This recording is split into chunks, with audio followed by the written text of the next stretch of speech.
My name's Milan, in case you're wondering who the hell this kid is up here. I used to work for Matt Iglesias, who is somewhere. I used to work also at Decision Desk and at Niskanen. It's great to see some of my former coworkers. And I'm here because I work for Blueprint and for Welcome. As for my day job, I'm a junior at Yale, and I'm here to talk to you guys about how left-wing activist groups and nonprofits are misleading, or should I say lying to the public, about what young and non-white voters think. And I think I'm particularly well suited to talk about this because I'm a pollster. So let's get into it. So one argument you often see from the left, from elected officials, not the ones we have here, from op-eds online, etc., is that young and non-white voters are overwhelmingly progressive on the issues. That argument is grounded in a kernel of truth. If you look at that catalyst data up there, it is in fact the case that young voters, black voters, Hispanic voters, vote Democratic at higher than average rates. That does not mean that these groups, or we, are overwhelmingly left-wing on the issues. As we're going to see, looking at some data, it's actually the opposite. And in fact, if you look closely at that catalyst data up there, or at any of the crosstabs from any of the polls released this cycle, you'll see that Republicans have in recent years been making gains with young and non-white voters, and we're going to get into why. I'll spoil it for you. A lot of us have moderate to conservative views on the issues.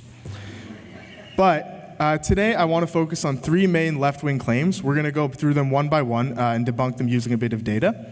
First, that young voters' top issues are student loans, climate change, and Israel-Palestine. Second, that black voters, and black Democrats in particular, are left-wing on policy. And third, that Hispanic or Latino voters want looser immigration rules. So let's get started. We're going to begin by looking at young voters.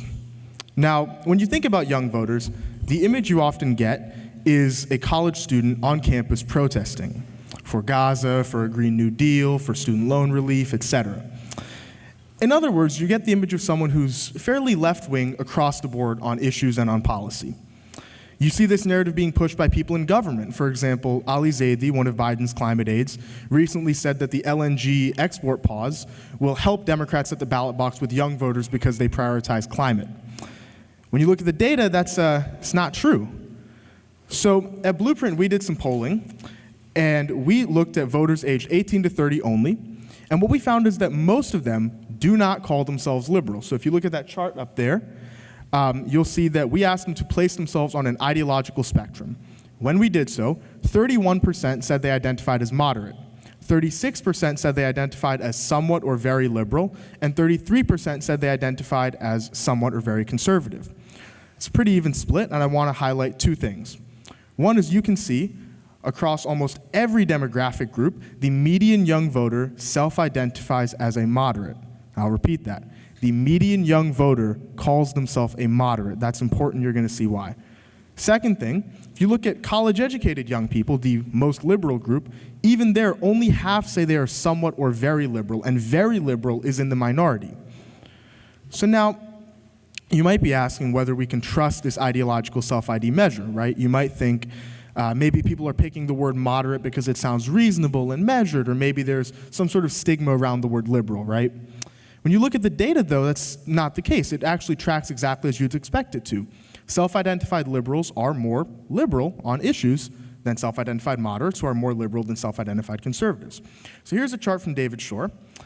Each dot on this chart represents a progressive policy, and I know I'm going to take a second on this one. The horizontal axis, this one, is the popularity among the sample as a whole. The vertical axis is the popularity among various subgroups, and this is broken out by self-identified ideology and by age, under and over the age of 35. So in this chart, yellow is conservatives under the age of 35, and dark blue is conservatives over the age of 35. Gray is moderates under the age of 35, and green is moderates over 35. Finally, orange is liberals under 35, so me, and light blue is liberals over 35. What you see here is that self-identified liberals, both over and under 35, again, the light blue and orange dots, are the most liberal on issues, right? They're the highest on the vertical axis. They're the most likely to support progressive policies. You see that moderates are somewhere in the middle, right? That light, that green and that gray. And then you see that conservatives are the lowest. They're the lowest on the vertical axis, least likely to support. So in other words, again, this Ideological self-ID predicts policy preferences pretty much as you would expect. If someone tells you they're a moderate, take their word for it. I do want to flag that if you look at the yellow dots versus the dark blue dots, the self-identified conservatives under the age of 35 are broadly less right-wing than the older ones. So there is a bit of nuance there, but still, the big picture holds. So I want to bring things back to young voters now. In our poll at Blueprint, we asked respondents what their top issues were for this election. And overwhelmingly, they listed kitchen table issues. So the top response, picked 73% of the time, was inflation. Next was healthcare at 71%, jobs and the economy at 70%, government spending and the deficit, and then corruption, both at 63%, and Social Security and Medicare. And this was consistent across race, across income, across education level, across gender. Now, the lowest priority issues, what were they? China at 27%, college at 37%, LGBTQ issues and student loans, both at 38%, and Ukraine at 39%. Israel-Palestine was in the middle of the pack at 52%. Now, when it comes to the economy, reflex. Yeah, that's a spoiler. But when it comes to the economy, what do young people care about the most? So we asked, and what they would most like to see in the economy is the same thing as what every other demographic group in every other poll this cycle is saying they want to see most improved. Prices. They want lower prices. We also asked whether politicians and the media are paying too much, too little, or the right amount of attention to Israel-Palestine. 34% of respondents aged 18 to 30 said that they aren't concerned enough with Israel-Palestine, whereas 23% said they were concerned too much. But when we asked the exact same question about high prices, 49% say politicians and the media aren't concerned about this enough, and only 14% say they're talking about it too much. So the point is, while it is likely that young voters on average are somewhat more pro-Palestinian than the population as a whole, this is not their top issue. The top issue is prices, prices, prices. Anyway, that's young people. You've seen this slide now. But now I want to talk about black voters and particularly black Democrats. So you often see this narrative. Case study was the debate over whether President Biden should step aside earlier this month, that black voters have very progressive views on issues and that in order to win them over or encourage them to turn out, or both, the Democratic Party needs to move left. That's not what you see in the data, though. In fact, in the data, black Democrats are more conservative than white or Hispanic Democrats on key issues such as climate, crime, and LGBTQ. And that's related to why Trump is making gains with these groups. So again, let's start off with ideological self-ID.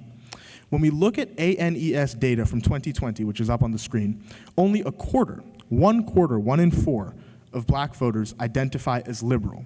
27% say they're moderate, 12.5% identify as conservative, and just over 35% say they don't know or haven't thought about their ideology. Now, as you can see in the chart, these splits have been fairly consistent for the last 50 years. The median black voter has identified as a moderate or as non-ideological, and you see this reflected in the policy positions of black Democrats.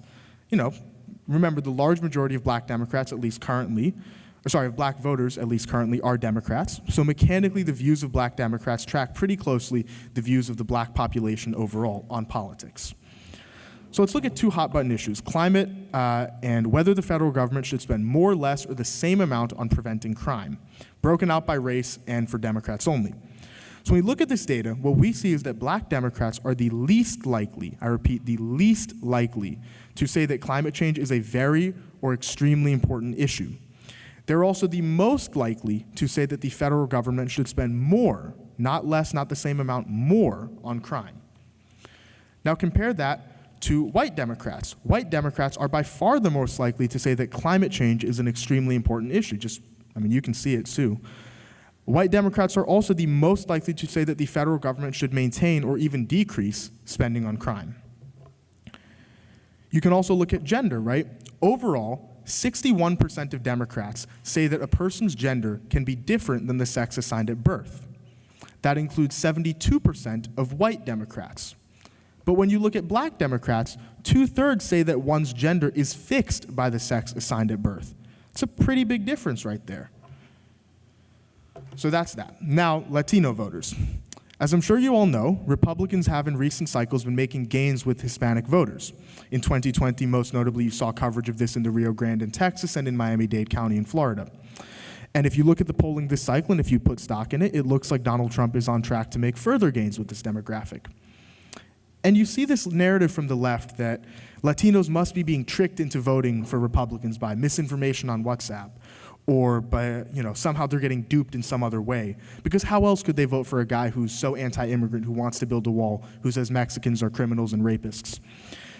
And the flip side of this narrative is the idea that in order to win over Latino voters or persuade them to turn out, Democrats need to run on comprehensive immigration reform, specifically or more broadly, looser immigration rules, looser asylum rules. Neither of these things is actually true. So again, we're going to look at ideological self-ID. 25%, 1/4 of Hispanic voters in 2020 called themselves liberal. 26% identified as moderate or middle of the road, 22% called themselves conservative, and 26.5% said they don't know or haven't thought about their ideology. So again, like black voters, only 1/4 called themselves liberal, and the median Latino voter identifies as either moderate or non-ideological. You see this reflected again in issue polling.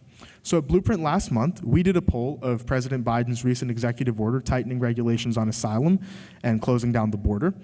And we asked whether the United States should take in more, the same, or fewer refugees and asylum seekers.